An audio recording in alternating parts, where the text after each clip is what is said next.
បែ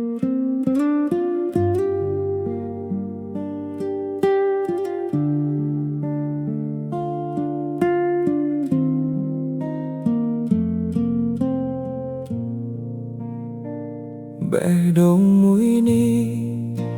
ធ្លាប់ទ្រាំយូរពេកជឿលើពាក្យសន្យាដែលគ្មានថ្ងៃคล้ายជាការពិតទឹកភ្នែកដែលស្រស់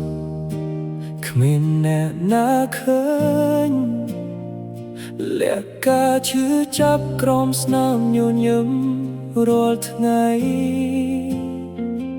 ស្រឡាញ់អូនណោះពីចិត្តតែអ្វីដែលបងបានគឺការខកចិត្តកាន់តែទ្រាំកាន់តែបាត់បង់ខ្លួនឯងដល់ពេលហើយបងត្រូវដើរចេញ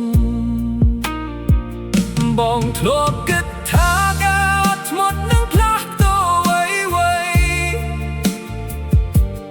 តែចុងក្រោយមានតែបងដែលឈឺ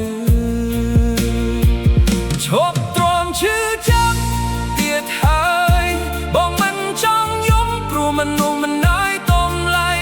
ស្នេហាដែលមានតែបងខំរក្សាដល់ពេលលែងវាឲ្យខ្យល់នាំទៅឈប់ទ្រាំឈឺចាប់ទៀតហើយបងសុំយំបេះដូងត្រឡប់មកវិញទោះនៅតែស្រឡាញ់ក៏ត្រូវរៀនលាព្រោះស្នេហាពិតមិនគួរធ្វើឲ្យមនុស្សម្នាក់ឈឺជានិច្ច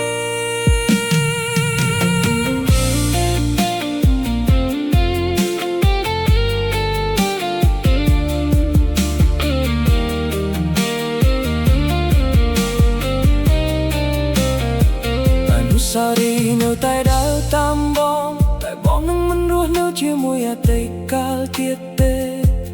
បងនឹងរៀនញញឹមដងទៀតទោះគ្មានអូននៅក្បែ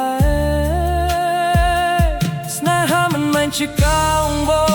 ឲ្យអ្នកណាំណាក់ស្រឡាញ់យើងបើបេះដូងគេមិននៅទីនេះការលែងដៃប្រហែលជាល្អជា